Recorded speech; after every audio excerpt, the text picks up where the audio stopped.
Praise the lord. మన ప్రభు అయిన యేసుక్రీస్తు నామములో మీ అందరికీ నా హృదయపూర్వకమైన వందనాలండి. దేవునికి స్తోత్రాలు.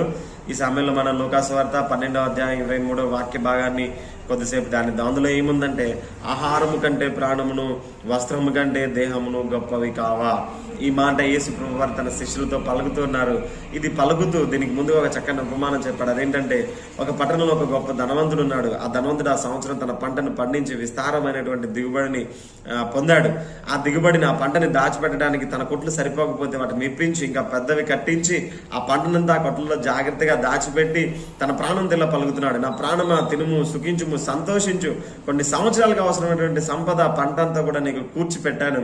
ఇక నువ్వు బాధపడడానికి ఏమి లేదు, ఆనందించు అని తన ప్రాణంతో చెప్పుకున్నప్పుడు దేవుడు ఏమంటాడంటే, ఈ రాత్రే నీ ప్రాణాన్ని నేను తీసేసుకుంటే నువ్వు సంపాదించిందంతా ఎవరివి అవుతాయి అని చెప్పి ప్రశ్న అడుగుతాడు. నిజంగా ఆలోచించండి. సంపాదించాడు విస్తారంగా.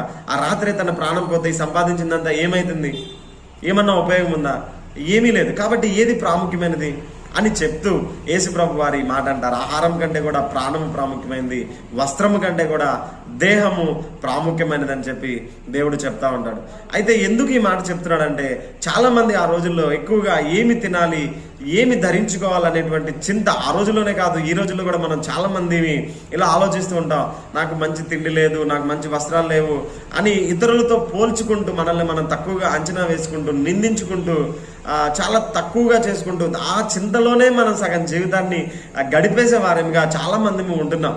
అలాంటి వారిని ఉద్దేశించి దేవుడు ఏం మాట్లాడుతున్నాడంటే, మీలో ఉన్నటువంటి ప్రాణం, మీరు తినే ఆహారం కంటే కూడా ప్రాముఖ్యమైనది, మీకు ఉన్నటువంటి దేహం మీ వస్త్రముల కంటే కూడా ప్రాముఖ్యమైనవి అని చెప్తున్నాడు. దేహం ఉంటే బట్టలు ధరించుకోగలుగుతాం, ప్రాణం ఉంటే ఆహారం తినగలుగుతాం.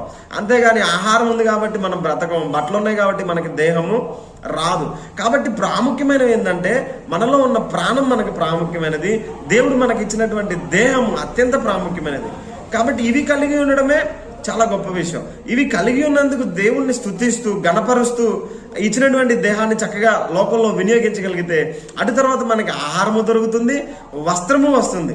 దేవుడు కింద చెప్తే ఏమంటాడంటే, ఆకాశ పక్షులను చూడండి, అవి విత్తవు, కోయవు, వడకవు, కానీ వాటిని పోషించున్న దేవుడు మిమ్మల్ని నిశ్చయముగా పోషిస్తాడు అని చెప్తాడు. కాబట్టి ఆ దేహమునిచ్చినటువంటి దేవుడు, ప్రాణమునిచ్చినటువంటి దేవుడు పోషించకుండా ఉంటాడా?